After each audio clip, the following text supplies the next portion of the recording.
আসসালামু আলাইকুম এভরিওয়ান। আজকে আমি মোগলাই পরোটা করে দেখাবো চিকেন দিয়ে। এটা অনেক আগের ভিডিও, তো আমি এডিট করে দিচ্ছি। ইদানিং যত ভিডিও দিচ্ছি আমি আগের ভিডিও দিচ্ছি এডিট করে করে, কারণ আমি নতুন কোনো ভিডিও বানাইতে পারতেছি না। আচ্ছা বাই দ্য ওয়ে, এখন আমি একটা ডু তৈরি করে নেব, মোগলাইয়ের ডু। খুবই সহজভাবে আমি মোগলাইটা তৈরি করছি, আর খেতেও অনেক মজা হয়েছে। আর হোমমেড স্ট্রিট ফুড অনেক মজা হয়, খেতে ভালো লাগে। ইচ্ছে করে প্রতিদিন সন্ধ্যায় বানাই, কিন্তু মুড ভালো থাকে না, এই জন্য বানাই না। কিছু থাকেও না ঘরে।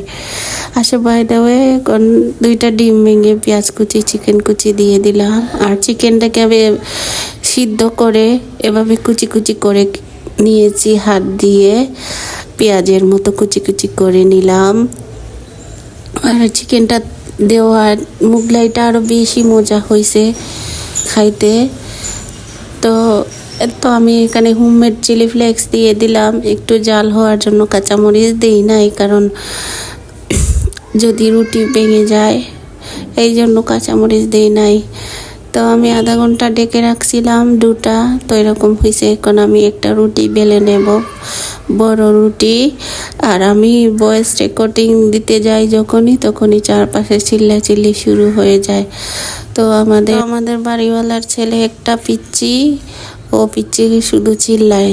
অনেকটা বিড়াল আছে, শুধু আমাদের এখানে বসে যায়, বারবার নিয়ে যায়, তারপরও আয়সা বৈশা থাকে। এই জন্য বিড়ালের জন্য চিল্লাচিল্লি করে। তো ওর বয়স শোনা যাবে আমার ভিডিওতে। আচ্ছা বাই দ্য ওয়ে, তো আমার মোগলাই রেডি, এখন ভেজে নেব। তো আমি ডুবো তেলে ভাজলাম না, পরিমাণ মতো তেল দিয়ে দিলাম।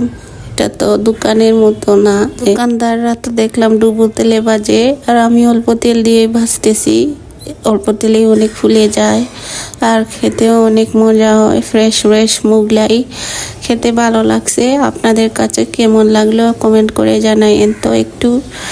আর এই তো দেখেন, বালিশের মতো হয়ে গেছে মোগলাইটা, ফুলে খুব সুন্দর একটা কালারও চলে আসছে। আর খেতে কি যে ভালো লাগছে। তো এটা যদি স্পেশাল সস বানিয়ে খেতাম আরও ভালো লাগতো, মানে ধনিয়া পাতার কাঁচামরিচের সস। ওইটা আমি নিজে বানাইয়া খাই।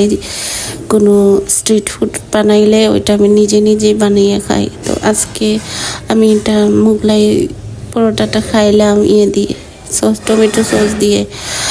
আর বাই দ্য ওয়ে, এই যে আমার মোগলাইটা 3 লেয়ার হয়েছে ফুলে।